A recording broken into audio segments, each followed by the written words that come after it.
Bonjour à tous, je me présente, je m'appelle Carla, je suis votre troisième tutrice d'embryologie pour ce semestre. Et aujourd'hui avec moi, nous allons voir du coup la troisième semaine de vie embryonnaire. Donc, euh, pour rappel, comme vous avez pu voir avec ma cotude dans le cours précédent sur la deuxième semaine de vie embryonnaire, à la fin, nous avons un disque didermique, c'est-à-dire un disque avec deux feuillets. Donc, comme on peut le voir, nous avons l'épiblaste juste ici, qui est au niveau du plancher de notre cavité amniotique, et l'hypoblaste, donc juste ici en noir, en dessous de l'épiblaste, qui est au niveau du plafond de la vésicule vitéline secondaire. L'épiblaste est en face dorsale, tandis que l'hypoblaste est en face ventrale. Ce qu'il faut savoir du coup, c'est que votre disque embryonnaire didermique mesure 0,2 mm à la fin de votre deuxième semaine embryonnaire. Donc, ce qui va se passer, c'est que là, en fait, lors de la troisième semaine, ce qui va se passer, c'est que auparavant, lors de la première semaine et de la deuxième semaine, on ne pouvait pas savoir si la femme était enceinte. Là, lors de la troisième semaine, ce qui est nouveau, c'est que nous allons pouvoir détecter si notre femme est enceinte. Comment? Le syncytiotrophoblaste, que nous avons vu apparaître lors de la deuxième semaine de vie embryonnaire avec ma cotute, va sécréter une hormone, donc qui est l'hormone chorionique gonadotrope, donc l'HCG, qui va permettre du coup de maintenir le corps jaune ovarien avec la production des oestrogènes et de la progestérone. Cette hormone va pouvoir être détectée donc à la fois par prise de sang, donc par dosage sanguin, ou à la fois par dosage urinaire, d'où le test de grossesse, on doit faire pipi dessus. Donc, vous allez avoir plusieurs types de diagnostics possibles. Là, comme vous pouvez voir, vous avez le diagnostic à la fois biologique, donc avec le dosage sanguin urinaire, et les dosages cliniques. Donc, pour pas que vous tombiez dans les pièges QCM en vous inversant, par exemple, le dosage sanguin est un diagnostic clinique, pensez à sanguin urinaire, c'est ce que vous faites dans un laboratoire.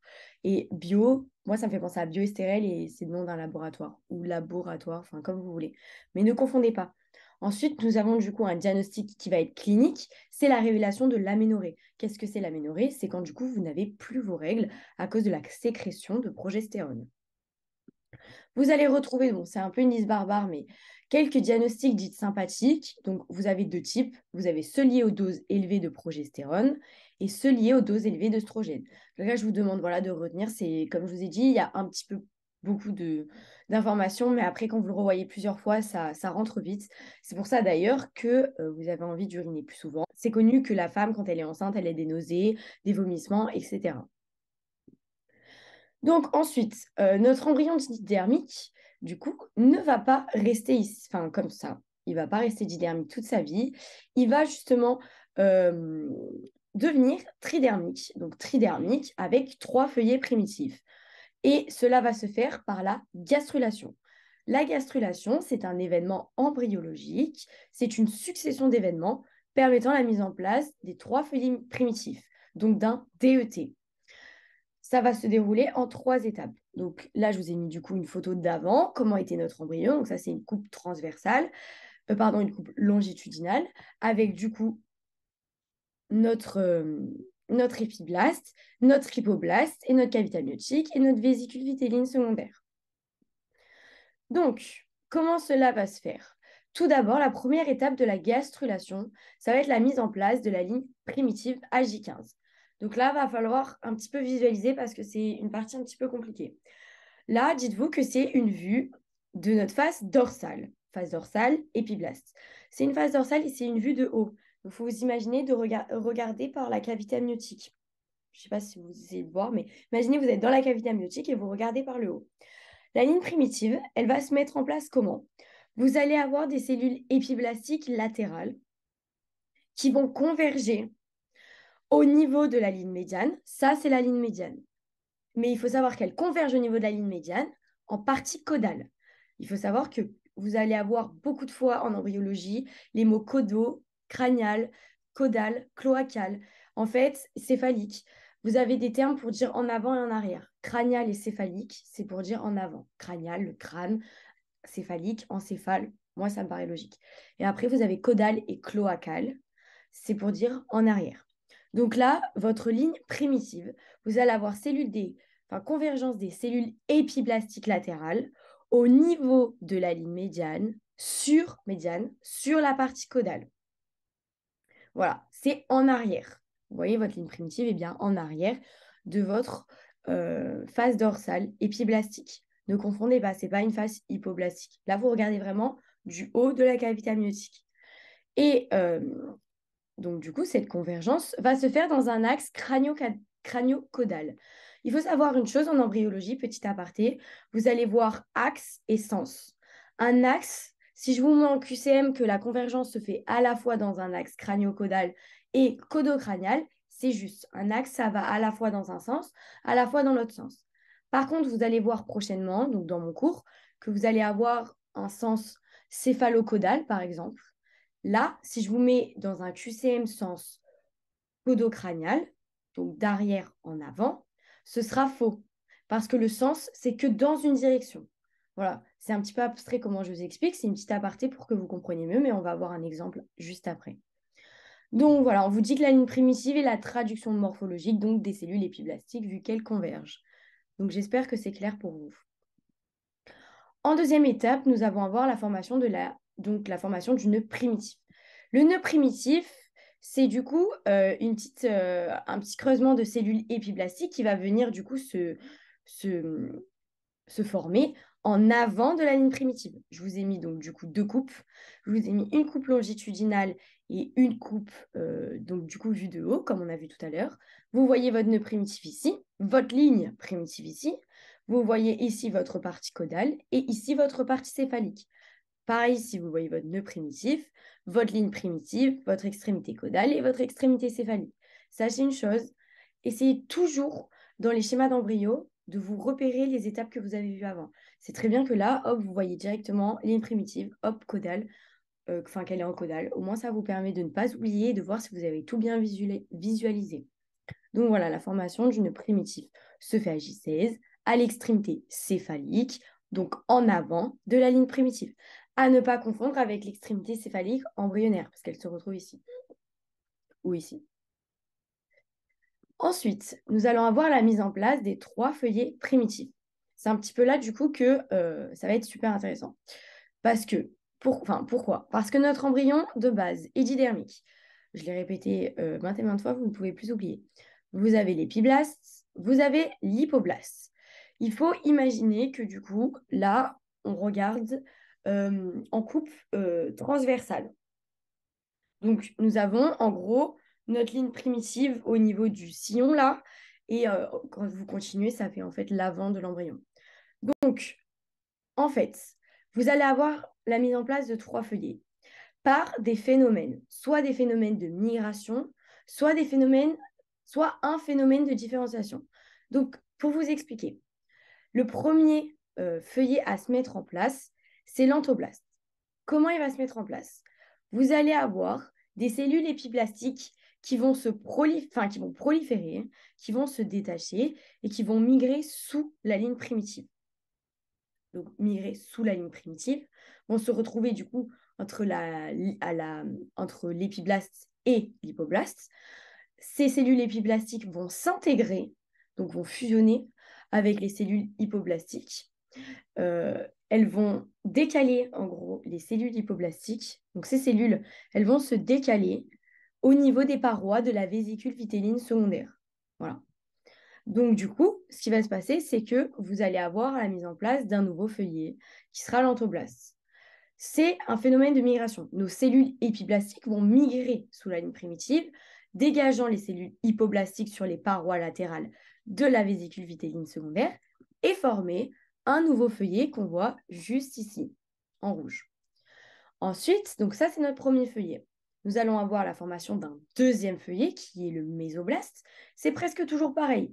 Nous allons avoir des cellules épiblastiques qui vont plonger entre du coup l'antoblaste, puisque l'antoblaste est déjà formé maintenant, et l'épiblaste, donc entre les deux, et former le mésoblaste intra-embryonnaire par phénomène de migration. Encore une fois, nos cellules épiblastiques migrent à un endroit différent pour former un nouveau feuillet. Voilà. Ce qu'il faut savoir, c'est que les 3 feuillets primitifs qu'on va voir vont se former uniquement grâce aux cellules épiblastiques. Parce qu'on peut faire facilement des pièges QCM que vous allez voir juste après. Donc là, je vous passe juste ça pour qu'on fasse directement le 3e feuillet pour que ça soit plus compréhensible pour vous. Justement, là, vous voyez que nous n'avons pas le même phénomène. c'est plus de la migration. Là, c'est un phénomène de différenciation. C'est-à-dire que nos cellules épiblastiques restantes ne vont pas migrer. Elles vont simplement, par phénomène de différenciation, se différencier en un troisième feuillet, en un nouveau feuillet, l'ectoblaste. Voilà. Il faut retenir entoblaste, mésoblaste, phénomène de migration, ectoblaste, phénomène de différenciation. Donc j'espère que c'est assez clair pour vous. Ensuite, donc, nous allons avoir des particularités, c'est-à-dire que vous allez revoir plusieurs fois dans les cours d'embryo le terme de mésenchyme, le terme de mésoblaste. Vous allez vous demander c'est quoi la différence. Alors, il y a un point commun et il y a une différence. Vous avez la même origine embryologique entre le mésenchyme et le mésoblaste. Vous allez le voir par la suite, même dans mon cours. Et enfin, par contre, du coup, vous avez un niveau de condensation différent. Le mésenchyme, ça va être un tissu de structure beaucoup plus lâche, tandis que le mésoblaste va être un tissu de structure beaucoup plus condensé. Mais voilà, c'est juste à retenir. C'est pas très compliqué, normalement, ça se retient très facilement. Bien sûr qu'il y a toujours des exceptions. Nous allons voir qu'au niveau de notre embryon, sur la ligne médiane, attention, rappelez-vous la ligne médiane, quand vous le voyez, vous allez avoir en fait des particularités du feuillet mésoblastique où en fait il y a des régions sur notre embryon qui vont rester didermiques. Didermique, on se rappelle, feuillet DED, donc disque embryonnaire didermique. C'était quoi les deux feuillets? Épiblaste et hypoblaste. Donc vous allez avoir deux régions qui vont simplement être formées d'épiblastes et d'hypoblastes accolés. Donc vous avez la membrane pharyngienne, juste ici, et la membrane cloacale. La membrane pharyngienne, pensez à pharynx, elle se trouve du coup dans la partie céphalique, en avant, pour donner les orifices buccaux, ce qui paraît un peu logique. Et la membrane cloacale, donc cloacale en arrière du disque embryonnaire, qui vont donner du coup les orifices urogénitaux. Donc vous pouvez le voir à la fois là, donc en vue de haut, et à la fois juste ici. Donc voilà, parfait. Là, c'est très bien toujours de voir où vous en êtes. Bon, là, vous avez une avancée d'un processus que vous n'avez pas encore vu, mais là, vous voyez, vous avez votre mésoblaste, votre ectoblaste, l'entoblaste, la ligne primitive en caudale, hein, le nœud primitif, etc. Au moins, vous n'êtes pas perdu, vous visualisez toujours. Et n'oubliez pas que ces régions se trouvent sur la ligne médiane. Là, vous pouvez très, très bien le voir. Vous voyez, votre membrane pharyngienne, elle n'est pas ici. Votre membrane cloacale, elle n'est pas ici. Elle est vraiment dans la ligne médiane. Ensuite, une autre partie est dépourvue de mésoblastes intra-embryonnaires dans un premier temps, c'est la corde. Comme vous pouvez le voir là en coupe transversale, vous avez le mésoblaste de part et d'autre de la corde, mais la corde est complètement dépourvue de mésoblastes et vous allez voir qu'elle a une autre origine embryologique. Donc là, on vous dit qu'une partie des cellules du mésoblaste intra-embryonnaire vont migrer en avant de la membrane pharyngienne pour former la zone cardiogène. Donc là, on voit beaucoup mieux. Là, je ne sais pas si vous voyez, mais il y a une petite zone. En fait, là, c'est du mésoblaste. Et en fait, une partie du mésoblaste, des cellules, ont migré en avant de la membrane pharyngienne pour former la zone cardiogène, qui, elle, du coup, est formée de cellules mésoblastiques. Voilà. Donc ça, c'est fait. Donc là, c'est les QCM. Donc là, je vous laisse mettre pause, essayez de le faire tout seul. Et voilà. Moi, je commence directement par la correction. Donc, la gastrulation commence par la mise en place de la ligne primitive sur la face hypoblastique. C'est faux, c'est la face épiblastique. Il y avait deux pièges, à la fois face épiblastique et à la fois face ventrale. C'est bien dorsale. Donc, l'item A est compté faux. Ensuite, item B, l'entoblaste est formé par migration cellulaire des cellules épiblastiques qui s'intègrent aux cellules hypoblastiques, les poussant vers les parois latérales de la vésicule vitelline secondaire. C'est un item long, mais ça vous permet justement de rester concentré jusqu'à la fin de l'item. Cet item est long, mais cet item est très juste. L'entoblaste, si on se rappelle, il est formé par migration. C'est toujours les cellules épiblastiques qui font le travail et ça repousse les cellules hypoblastiques. Pourquoi? Parce que l'entoblaste vient remplacer l'hypoblaste, vu que c'est le premier feuillet à être créé. Ensuite, l'ectoblaste, donc item B juste. Ensuite, item C, l'ectoblaste est formé par phénomène de différenciation de l'entoblaste. C'est faux. L'ectoblaste est totalement formé par différenciation. C'est le seul feuillet qui est formé par différenciation. Et tant mieux si vous en êtes souvenu. Par contre, comme je vous ai dit, c'est tout le temps les cellules épiblastiques le moteur. Donc, c'est par phénomène de différenciation des cellules épiblastiques. Item C est faux. Item D, la formation d'une primitive se forme à l'extrémité céphalique de la ligne primitive. On se rappelle, céphalique veut dire en avant. Donc, le nœud primitif, si vous visualisez bien, il se trouve bien en avant de la ligne primitive. Donc, item D est juste. Donc, nous avons l'item BD. Ensuite, donc, je vous relaisse mettre pause. Donc, deux régions sur la ligne latérale restent didermiques. La membrane pharyngène et la membrane caudale. Et la membrane caudale, pardon. Donc ça aurait pu être juste. Or, il y a écrit deux régions sur la ligne latérale. C'est un piège, un petit peu, un gros piège. Enfin non, du coup, c'est un petit piège un petit peu pas facile à voir. Mais si vous l'avez eu, franchement, bravo à vous.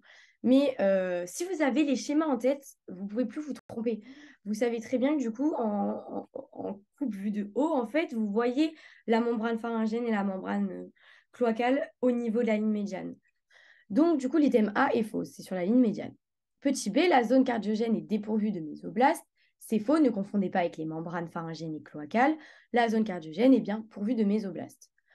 Item C, la membrane caudale donnera les orifices urogénitaux. C'est un item texto court, c'est complètement juste.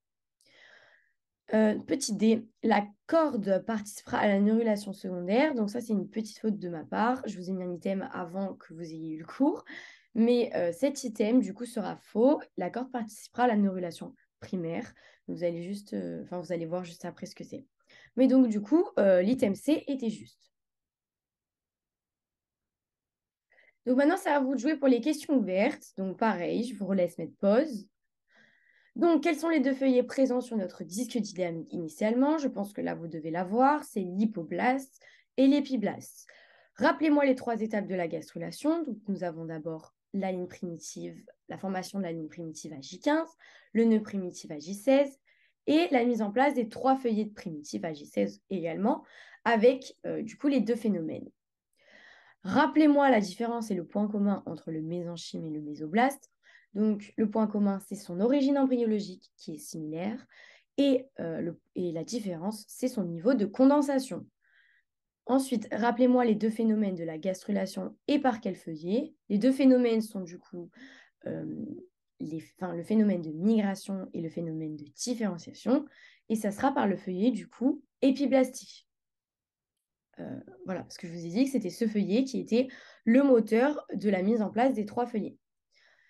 Du coup, ensuite, maintenant que nous avons vu la gastrulation et la mise en place des trois feuillets primitifs, nous allons voir la formation et l'évolution de la corde. Alors, la corde, qu'est-ce que c'est? La formation de la corde, elle va se dérouler en 4 étapes. Faites attention parce que les processus embryologiques, il y en a qui se forment par 3 étapes, il y en a qui se forment par 4 étapes. Dites-vous que c'est des QCM, c'est des pièges faciles au QCM. Donc, apprenez le nombre d'étapes pour chaque processus embryologique.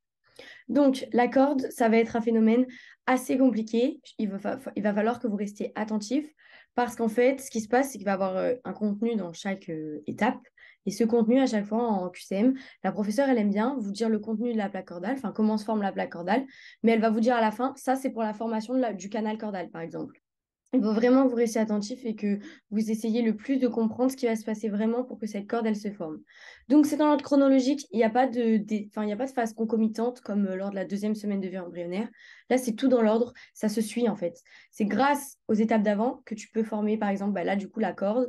C'est grâce à l'étape d'avant. C'est grâce à la ligne primitive que tu vas former la corde, etc. Donc, la corde, elle va se former de J17 à J19, donc juste après la mise en place des trois feuillets. Donc, elle va se développer, sa formation va se dérouler en 4 étapes, le processus, le canal, la plaque et la corde. Moi, je retenais que du coup, au début, le processus. Pourquoi? Parce qu'avant tout type de création, on a toujours un processus. Et après, je retenais les rimes. En fait, le nom des étapes, le début des étapes, ça fait des rimes alternées. Genre, ça fait PCPC. Voilà, et moi, c'est mes initiales. Voilà, donc, tout d'abord, on va avoir la formation du coup du processus cordal. Donc, à J17, comment va se faire ce processus? Comment va se former ce processus? Donc, tout simplement, on va prendre cette image. On retrouve certaines étapes, certaines formations qu'on a vues juste avant. Cavité amniotique, vésicule vitelline secondaire, hypoblaste, mésoblaste, ectoblast, vous allez avoir votre extrémité caudale, votre extrémité céphalique, votre zone cardiogène. Vous voyez, en fait, si vous arrivez à voir toutes les étapes que vous avez vues avant, c'est que vous avez tout compris. Là, vous allez avoir votre ligne primitive. Et là, c'est quoi? C'est le nœud primitif. En fait, le processus cordal va être formé par prolifération des cellules épiblastiques au niveau du nœud primitif. Vous allez me dire, mais l'épiblaste, il n'est plus là. Il s'est transformé en ectoblaste. Pourquoi c'est pas prolifération des cellules ectoblastiques? En fait, au niveau du nœud primitif, il reste des cellules épiblastiques. Voilà. C'est juste tout le feuillet est fait d'ectoblastes, mais au niveau du nœud primitif, il reste des petites cellules épiblastiques.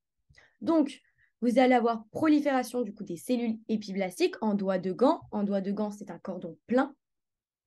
En direction céphalique, très important. Là, c'est très important. Si je vous dis en direction caudale, ça voudrait dire que notre doigt de gant va dans cette direction. Or, vous voyez, il va en avant. Il va venir rejoindre la zone cardiogène qui, elle, est en avant. Donc, en direction céphalique, sous la ligne primitive. Sous la surface ectoblastique. Désolé. Là, vous avez votre surface ectoblastique. Donc, votre prolifération en doigt de gant, cordon plein, va se faire sous la surface épiblastique. Donc là, je me suis trompée, je voulais dire quel axe, mais du coup, j'aurais préféré, enfin, c'était mieux de ma part de dire quel sens, parce que là, vous avez qu'un sens uniquement. Voilà, donc comme vous pouvez le voir, en plus, vous vous rappelez bien, la corde est dépourvue de mésoblastes. Ensuite, vous allez avoir du coup la formation du canal cordal. Comment va se faire ce canal cordal? Vous avez votre processus cordal en doigt de gant, cordon plein, qui est en train du coup d'arriver en avant, qui migre sous la surface ectoblastique. En fait, ce processus cordal va se creuser pour former une structure tubulaire, tout simplement. Tubulaire, donc un tube creux, et former du coup tout simplement le canal cordal, que l'on peut voir à la fois en coupe transversale et à la fois du coup en coupe longitudinale. Donc ensuite, après le canal cordal, nous avons à voir la formation de la plaque cordale. C'est une étape assez compliquée, il y a beaucoup d'informations, donc je vous demande du coup de rester attentif. Donc la plaque cordale, tout simplement, vous allez avoir, là je ne sais pas si vous arrivez bien à visualiser, mais vous voyez la membrane pharyngienne. Là, c'est votre canal cordal qui du coup est vraiment, c'est vraiment creusé en direction céphalique. Voilà, vous imaginez, il y a le nœud primitif, il y a la zone cardiogène, il y a la surface ectoblastique. Votre canal cordal a fait comme ça. Donc, vous allez avoir donc, deux parties au niveau de votre canal cordal. Une partie dorsale. Pourquoi ça, c'est la partie dorsale? Parce qu'elle est accolée à l'ectoblaste. On sait que l'ectoblaste, c'est la face dorsale.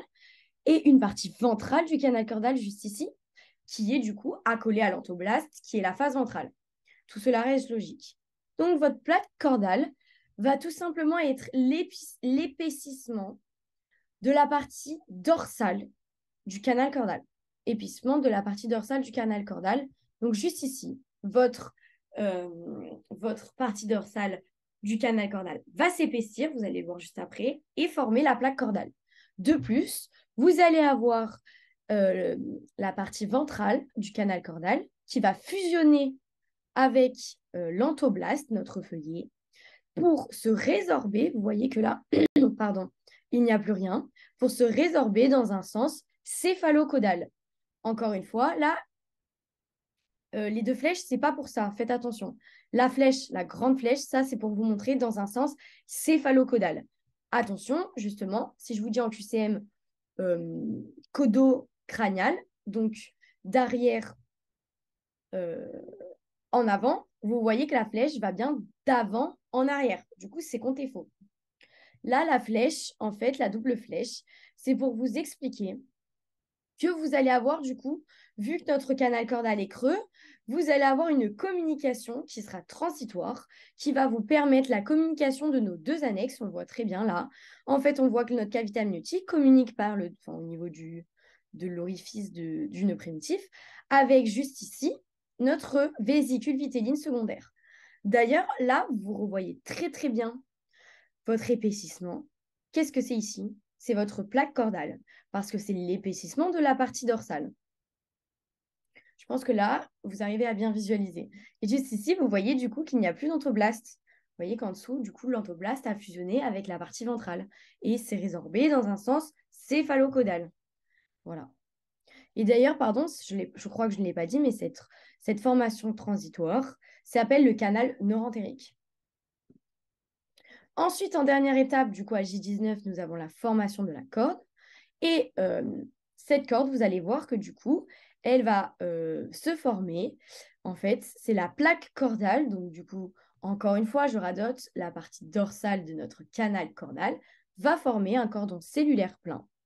Donc, juste ici. Puis, nous avons l'entoblaste qui se reconstituera. Donc, voilà, je peux autant vous dire que l'entoblaste, il va se reconstituer lors de la formation de la plaque cordale. Il faut faire très attention. Pareil, vous voyez que là, votre cordon est plein. Plusieurs fois, il joue entre cordon plein, cordon creux. Il faut savoir différencier. Si je vous dis que votre cordon est plein au niveau du canal cordal, bah c'est faux. Le canal cordal, il est creux, il se creuse, ça forme une structure tubulaire. Voilà, c'est à retenir, visualisez bien et tout roulera. Ça devrait ne pas vous poser de problème. Donc ensuite, à quoi va nous servir cette corde? Donc comme je vous l'ai dit dans un QCM avant, elle va participer à la formation du système nerveux central et du coup qu'on appelle la neurulation primaire. Voilà. C'est un petit peu, c'est du texte courant. Que va-t-elle devenir? Elle va presque disparaître complètement, mais persistera sous forme de nucléus pulposus, donc juste ici, au niveau des disques intervertébraux. C'est pour ça qu'on dit qu'elle va presque disparaître. Donc, au niveau des QCM, donc je vous laisse mettre pause. À propos de la troisième semaine de vie embryonnaire, petit a, donc là c'était dans l'ordre chronologique. Processus cordal, plaque cordale, canal cordal, corde. Donc c'est faux, je vous ai dit PCPC. Pourquoi PCPC? Parce que d'abord processus, donc après c'est des raies maternées. Donc du coup c'est faux, c'est processus cordal, canal cordal, plaque cordale et corde. Donc item A est faux.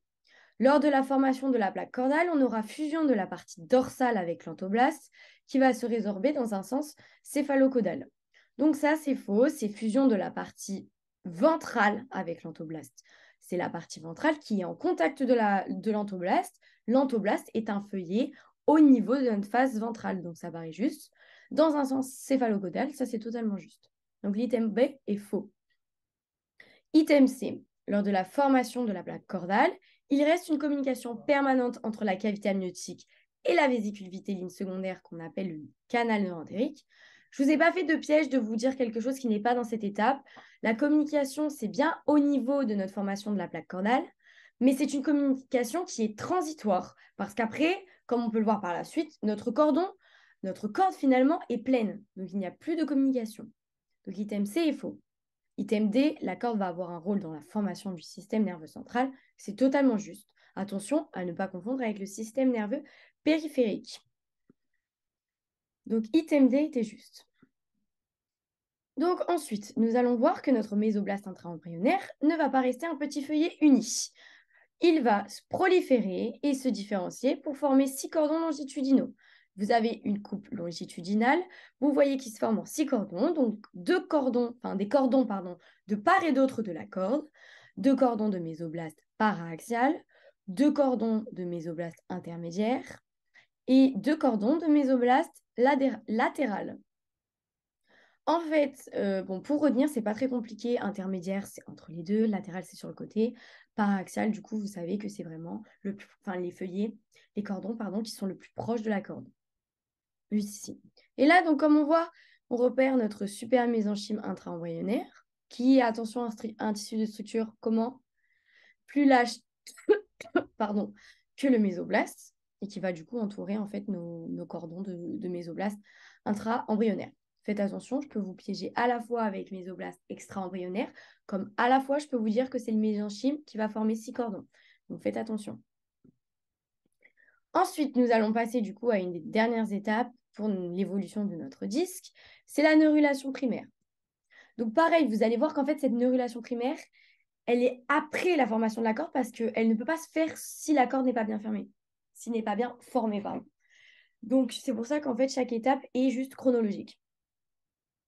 Donc, Donc, la neurulation primaire et la formation du système nerveux central, elle va se dérouler en 3 étapes. Pareil. Vous voyez que là, c'est 3 étapes. La corde, c'était 4. La gastrulation, c'était 3. Ça alterne souvent. Donc, apprenez bien le nombre d'étapes. Donc, vous allez avoir la formation de la plaque neurale. Donc, la plaque neurale, comment va-t-elle se former? Pareil, ça va être une étape assez compliquée. La neurulation primaire, c'est pas facile au début. Je vais essayer de vous imaginer ça avec un post-it. Mais ouais, restez attentifs. Donc là, pareil, toujours, vous avez une vue de haut. On se trouve à J19, nous avons la ligne primitive, nous avons la membrane cloacale, la membrane pharyngienne, et nous avons notre face ectoblastique, donc notre face dorsale. On peut voir juste ici que vous avez du coup là où la corde s'est formée, enfin vous savez, c'est le nœud primitif où la corde a commencé à se former par le processus. Et ici, pardon, vous avez du coup la plaque neurale qui est en train de se former. Qu'est-ce que la plaque neurale? L'ectoblaste va s'épaissir en forme de raquette en avant de la ligne primitive, donc en gros à partir du nœud primitif. Vous voyez qu'on dirait, enfin que c'est totalement là où le nœud primitif s'est formé. Donc on va avoir une raquette dont l'extrémité la plus large va être la région céphalique. Pourquoi? Là on ne le voit pas très bien, mais là je ne sais pas si vous le voyez, mais en fait la raquette de cellules ectoblastiques va s'épaissir, enfin, va s'élargir, pardon, et du coup, l'extrémité la plus large, là où vous voyez que c'est la plus grande, ça sera au niveau de la partie céphalique, donc en avant. Parce que vous voyez bien qu'en arrière, au niveau du nœud primitif, c'est assez, enfin, c'est peu large par rapport à la région céphalique. Donc, voilà.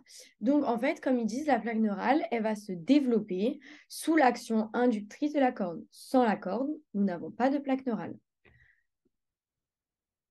Donc, ensuite, là, vous allez voir que vous allez avoir du coup la formation de la plaque. euh, donc, du coup, votre plaque neurale, pardon, elle est formée. Là, il faut vous imaginer du coup que c'est tout simplement l'espèce de trait qu'on pourrait voir si on regarderait sur le côté, vous voyez, ou qu'on regarderait de devant. C'est l'espèce de, voilà, de petits feuillets fins en, en long. En fait, on va voir que notre ectoblaste ne va pas rester encore un tout petit feuillet gentil. Il va se différencier en deux autres feuillets. Notre neurectoblaste, qu'on va trouver juste ici, qui va rentrer dans la formation de la plaque neurale. Moi, pour ne pas confondre avec l'épiblaste secondaire qu'on va voir après, je retenais neural, ectoblaste. Au moins, on sait que c'est lié. Après, vous allez avoir du coup notre ectoblaste qui va évoluer en un autre feuillet, l'épiblaste secondaire, qui va se trouver juste ici. Voilà. Et cette épiblaste secondaire n'entrera pas en compte, enfin n'entrera pas dans la constitution de la plaque neurale. Et vous allez voir que là, vous avez des tout petits autres feuillets en orange. Ce sont les cellules des crêtes neurales. Ces crêtes neurales vont quand même être très importantes parce que vous allez voir après pour la suite. Et c'est la jonction du coup entre le neurectoblaste. Enfin, elle se trouve entre la jonction entre le neurectoblaste et l'épiblaste secondaire.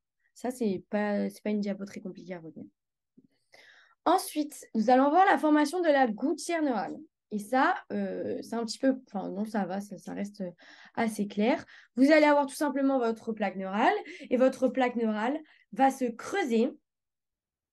Voilà, votre plaque neurale, c'est ça. Faites attention, c'est pas tout ça.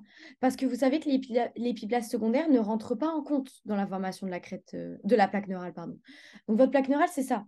Et pour former la gouttière, à J20, notre plaque neurale va se creuser et former du coup la gouttière, qui est juste ici. Donc c'est là où du coup je vais devoir vous imaginer avec mon super post-it. Vous allez avoir la formation du tube neural à J22.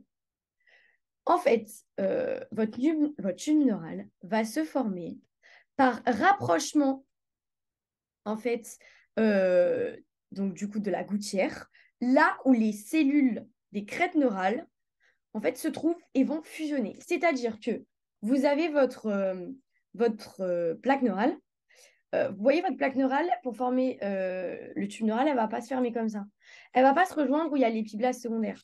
En fait, vous allez avoir un moment où du coup, vous allez avoir, en fait, là, les cellules, pardon, vous allez avoir, je ne sais pas si on voit mieux comme ça. Voilà, vous allez avoir juste ici les cellules des crêtes neurales. Et du coup, pour former le tube, il va avoir rapprochement des deux extrémités des gouttières et hop, fusionner juste ici. Donc voilà, juste ici. Au niveau où il y a les cellules des crêtes neurales. Donc, en fait, vous le voyez très, très bien sur ce schéma. Et ensuite, ces cellules des crêtes neurales vont migrer. Bon, ça, on s'en fiche un petit peu. Donc, ce qui va se passer, c'est que quand ça va fusionner d'abord au niveau de la région cervicale. En fait, vous pouvez le voir juste ici. Vous voyez, ça ne fusionne pas tout partout d'un coup. En fait, vous allez avoir des neuropores, ça s'appelle, c'est des ouvertures, des orifices. Donc, vous allez avoir à la fois avoir un neuropore antérieur et à la fois un neuropore postérieur. Et en fait, ce neuropore antérieur, qui est à l'extrémité céphalique, donc en avant, va se fermer à J24, J25, tandis que notre neuropore postérieur, à l'extrémité du coup caudale, va se fermer à J26, J28. Vous voyez que c'est quand même assez redondant parfois. Vous voyez que par contre, ce qu'il y a à retenir, le neuropore postérieur va se fermer après. Vous voyez qu'il se ferme du coup 2 jours après, environ, voire 4 jours maximum, après le neuropore antérieur. Donc ça, c'est important. Dites-vous que post, c'est pour après. Donc retenez que le neuropore postérieur se ferme après. Donc voilà, là, je vous ai mis une autre image pour que vous voyez le neuropore antérieur et là, le neuropore postérieur. Donc ensuite, vous allez voir que du coup, pendant toute la formation du tube neural, votre disque embryonnaire va s'accroître et notre ligne primitive va sembler, enfin oui, va sembler, semble, pardon, reculer. Vous voyez, vous avez l'impression qu'elle devient de plus en plus petite. Mais en fait, c'est un recul relatif, c'est-à-dire qu'elle ne recule pas vraiment. C'est du coup le disque embryonnaire qui va s'accroître et l'arrêt d'extension de la ligne primitive qui fait que du coup, vous pensez qu'elle recule. On parle du coup alors de croissance différentielle avec une ligne primitive qui semble reculer. Faites attention parce que si je vous dis qu'elle recule à proprement parler, c'est fou. C'est soit je vous dis recul relatif, soit je vous dis vraiment semble reculer. Ou la ligne primitive semble reculer par rapport à deux raisons. Voilà. Donc en dernière étape, nous avons bientôt fini. J'espère que vous n'êtes pas trop, déconcentré et que vous avez réussi à tout suivre et qu'il n'y a pas trop d'incompréhension pour vous, que vous avez réussi à tout visualiser. Nous allons passer du coup à l'évolution des annexes. L'évolution des annexes, je ne vous en parle pas. Vous allez avoir un cours dédié sur les annexes. Mais là, vous allez avoir des petites annexes qui vont se former lors de la 3e semaine de vie embryonnaire. Donc, vous allez avoir la lantoïde à J16. Donc, qu'est-ce que c'est la lantoïde? Ça va être un petit bourgeon creux qu'on va trouver juste ici. Donc, comme vous pouvez le voir, on est au niveau caudal, donc dans la portion caudale du disque embryonnaire. Pourquoi membrane cloacale? Cloacale en caudale. Vous allez savoir que c'est localisé en extra-embryonnaire parce que vous pouvez voir votre mésenchyme extra-embryonnaire juste autour, que vous avez vu en 2e semaine de vie embryonnaire. Et on vous dit que c'est l'extrusion d'une partie de la paroi de l'entoblaste. Imaginez que vous n'avez pas d'allantoïde. Là, ça aurait été le feuillet d'entoblaste aurait continué de là à là. Et en fait, quand on vous dit que c'est une extrusion de la partie de la paroi de l'entoblaste, c'est parce qu'on vient creuser avec notre entoblaste. Vous voyez? Bon, ça, c'est un petit peu texto court. Il n'y a pas forcément quelque chose à comprendre. Juste, vous voyez très bien que votre allantoïde est entouré d'entoblastes, tout simplement. Et c'est un élément constitutif du pédicule embryonnaire. Ça, pareil, je vous en parle pas maintenant. Ça n'a rien de vous détailler trop. Vous avez déjà assez d'informations, mais c'est à retenir. Vous allez le voir par la suite, qu'est-ce qu'est le pédicule embryonnaire, si vous ne l'avez pas déjà vu. Donc voilà, vous allez retenir bourgeon creux en portion caudale, en localisation extra-embryonnaire, à J16, et c'est une extrusion de la paroi de l'entoblaste. Pourquoi il ne faut pas confondre et bien savoir que c'est à J16? Parce qu'après, nous allons avoir les gonocytes primordiaux, qui sont des autres annexes, qui vont se former à J18. Donc voilà, piège QCM facile, je peux vous inverser les deux. Donc, qu'est-ce que c'est les gonocytes primordiaux? C'est des cellules germinales à l'origine des spermatogonies et des ovogonies. Je ne vous explique pas trop, je pense que vous l'avez fait en BDR ou S1. Ces gonocytes primordiaux seront d'origine épiblastique. Ils apparaissent à J18 en localisation extra-embryonnaire. Vous voyez que c'est juste à côté en fait de la lantoïde. Encore une fois, c'est au niveau de la paroi caudale de la vésicule vitelline secondaire. Et en fait, ces gonocytes primordiaux vont migrer en intra-embryonnaire lors de la 4e semaine de développement embryonnaire. Voilà, ça, je pense que vous l'avez aussi vu en BDR. Donc ça sera peut-être des rappels pour vous. Et tant mieux, vous le retiendrez plus facilement. Mais voilà, c'est à retenir. Attention à dire que c'est bien la 4e semaine et pas le 4e mois. Et voilà. Ensuite, nous allons avoir d'autres annexes. Nous allons avoir enfin la formation d'un système vasculaire extra-embryonnaire, faites attention, avec la formation des îlots angioformateurs de Wolff et de Pander. En fait, ils vont apparaître au sein du mésenchyme extra-embryonnaire, au niveau de la lame choriale, du pédicule embryonnaire et de la lame vitéline. Tout ça, vous l'avez vu à la deuxième semaine de vie embryonnaire, toutes ces formations-là, donc qui est le mésenchyme, les lames, etc. Je ne vais pas plus vous détailler. Mais les îlots angioformateurs, ce qu'il faut vraiment retenir en priorité, c'est qu'on ne va pas en trouver au niveau de la lame amniotique. Comme vous pouvez voir, il y a une croix rouge. C'est pour vous dire qu'on n'en retrouve pas. C'est un piège super récurrent. Il faut vous faire confiance. Si on vous dit que vous avez des îlots au niveau de la lame choriale, c'est juste. Mais là, vraiment, la seule exception, c'est qu'il n'y en a pas au niveau de la lame amniotique. Voilà. Vous allez avoir plusieurs anomalies, bien évidemment. Notre embryon ne peut pas finir parfait. Donc, vous allez avoir des anomalies liées à la corde. Des anomalies du processus d'évolution de la corde vont être à l'origine du coup d'anomalies de la formation du système nerveux central. Pourquoi? Parce qu'on sait que la corde, c'est une relation primaire, que ça forme le système nerveux central. S'il y a des anomalies, il y aura forcément des anomalies du système nerveux. Nous allons avoir du coup les anomalies liées au tube neural. Donc voilà, faites attention qu'en QCM, je ne vous piège pas entre les deux justement.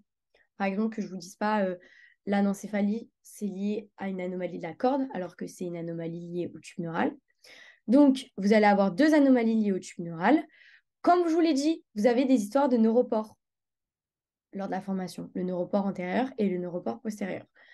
Si vous avez des anomalies de fermeture des neuropores, parce qu'il faut qu'ils ferment, mais ils peuvent ne pas fermer, bon, etc., vous allez avoir une anencéphalie si votre neuropore antérieur ne se ferme pas.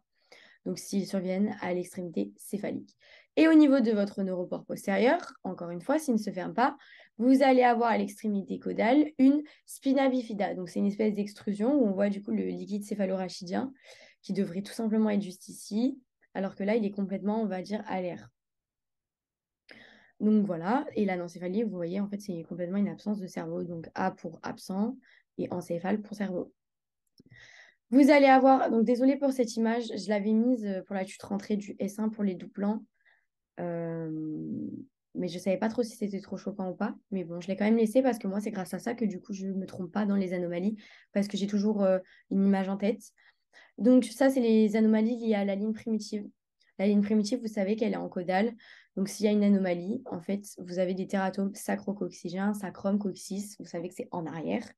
Et ce sont des tumeurs qui sont le plus souvent bénignes. Voilà. Donc, à vous de jouer. Donc, en QCM, je vous laisse encore une fois me pause. Donc, moi, l'embryon est didermique. Bon, ça, c'est un item. Si vous avez faux, c'est pas bien.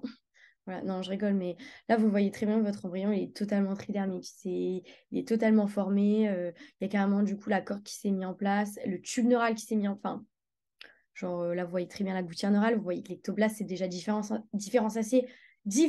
pardon, en deux feuillets déjà. Donc, voilà, votre embryon est totalement tridermique. Petit b, la notation A correspond à la vésicule vitéline secondaire. Donc, c'est du coup la cavité amniotique et pas la vésicule vitéline secondaire. Là, vous voyez que du coup, votre épiblast secondaire est bien au niveau du plancher de la cavité amniotique. La notation 3 correspond à l'ectoblast qui a été mis en place par différenciation cellulaire. Alors ça, c'est totalement juste. Je sais que si vous vouliez être plus précis, il fallait que je dise l'épiblast secondaire. Or, on sait quand même que l'épiblast secondaire, dans tous les cas, dérive de l'ectoblast. Donc, cet item est juste. Voilà, il ne faut pas trouver des pièges non plus tout le temps, partout. Même si je sais que l'embryo est une matière vachement piégeuse et qu'il faut tout le temps être attentif, là, pour le coup, il n'y en a pas. La notation 3 correspond bien à quand même l'ectoblast indirectement et qui a bien été mis en place par différenciation cellulaire. Ensuite, la notation 2 correspond à l'entoblaste qui est situé au niveau du plafond de la cavité amniotique. Là, c'était un item inversé entre le B et la D. C'est au niveau du plafond de la vésicule vitéline secondaire. Du coup, voilà, donc comme vous pouvez le voir, il y avait juste l'item C qui était juste. Donc ensuite, à propos de la troisième semaine de vie embryonnaire, les cellules de l'épiblaste secondaire rentrent dans la constitution de la plaque neurale. Donc les cellules de l'épiblaste secondaire ne rentrent pas, ne rentrent pas dans la constitution de la plaque neurale. C'est bien le neurectoblaste. Je vous ai fait un petit mnémo. Vous verrez, vous retiendrez super facilement ça. Enfin, moi, j'ai jamais eu de problème pour ça. Ensuite, item B, lors de la formation de la plaque neurale, l'ectoblaste va s'épaissir en forme de raquette en arrière de la ligne primitive. Donc là, si vous vous rappelez du schéma, c'est bien en avant de la ligne primitive. L'allantoïde se développe en extra-embryonnaire à J16, c'est totalement juste. À J18, les gonocytes primordiaux se trouvent en extra-embryonnaire et migreront en intra-embryonnaire lors de la 4e semaine. C'est aussi juste. J'aurais pu vous faire un piège avec les dates, mais là, justement, c'est pour vous dire qu'il y a des items parfois qui sont simplement texto courts, bateau, et du coup, voilà, c'est l'item C et D sont enfin, les items C et D sont totalement justes. À propos de la 3e semaine embryonnaire, il y a des îlots anchoformateurs de Wolff et Pander au niveau de la lame vitéline. Donc là, c'était pour vous dire, ayez confiance en vous. L'item A est juste. C'est au niveau de la lame amniotique, il n'y en a pas. Petit b, le neuropore antérieur se ferme à J26, J28. Le neuropore antérieur, c'est le premier qui se ferme et c'est à J24, J25. C'est le neuropore postérieur qui se ferme à J26, J28. Donc item B est faux. Item C, lors de la formation de la plaque neurale, l'extrémité la plus large sera en caudale. Donc, vous savez que l'extrémité la plus large sera en céphalique. Vous vous rappelez le dessin, ça fait une raquette de tennis où, du coup, le plus large sera en avant au niveau de l'extrémité céphalique, embryonnaire. Petit d, les tératomes sacrococcygiens sont des anomalies de la corde. Donc, comme je vous ai dit, là, je vous ai fait un piège. C'est bien des anomalies, mais c'est lié au défaut de la ligne primitive. Donc, du coup, l'item A et D, je crois. Enfin, du coup, pardon, juste l'item A, parce que l'item D, du coup, était faux. Voilà, donc pour la fin, vous avez, en fait, c'est le récap du cours. Juste, je vous ai mis à compléter. Donc, essayez de le compléter. Bon, après, c'est un petit peu compliqué parce que parfois, juste, vous ne savez pas trop ce qu'il faut mettre parce que vous n'avez pas trop compris. Mais on va le faire ensemble, de toute façon, c'est le petit récap. Donc, la révélation de l'aménorrhée maternelle avec les diagnostics cliniques et biologiques de grossesse qui deviennent enfin possibles. Le passage d'un DED donc de 0,2 mm, je voulais que vous vous rappeliez de la taille, à un DET de 2 à 3 mm, donc il prend donc, du coup, x 10, enfin un facteur de 10, quoi. La mise en place des 3 feuillets primitives, là je veux les 3 feuillets, dans l'ordre entoblaste, mésoblaste, ectoblaste, qui sont bien du coup d'origine épiblastique. La mise en place de la corde est d'origine épiblastique. L'organisation du mésoblaste intra-embryonnaire de part et d'autre de la corde en 6 cordons longitudinaux. Si vous vous en rappelez, vous pouvez même aller plus loin, c'est-à-dire les 2 cordons de mésoblaste paraxial, intermédiaire et latéral. La corde va participer à la formation du système nerveux central, qu'on appelle la neurulation primaire. Si vous aviez inversé les deux, on s'en fout. Tant que vous faites le lien entre les deux, c'est parfait. Les tatata sont à la jonction entre les bords de la gouttière neurale et l'épibla secondaire. Ce sont les cellules des crêtes neurales. Voilà, comme vous vous rappelez, quand la gouttière elle se forme, c'est au niveau des cellules des crêtes neurales. Voilà la fin du récap qui est complètement complété. Du coup, voilà, si vous avez un problème, vous mettez pause. Nous, on en a fini. J'espère que ce cours vous a plu, que vous avez tout bien compris, que vous êtes des champions sur la 3e semaine de vie embryonnaire. Si vous avez des questions, n'hésitez pas à me les poser sur le forum. J'ai fait au mieux pour essayer de vous expliquer le mieux et surtout que vous visualisez parce que c'est super important. Après, vous n'allez plus oublier si vous vous rappelez de tout et que vous compreniez bien les schémas et comment se fait la formation de chaque processus embryologique. Nous, on se retrouve pour un prochain cours dans le semestre. En attendant, je vous souhaite un bon courage pour ce début de semestre. Bonne journée à vous et bon courage.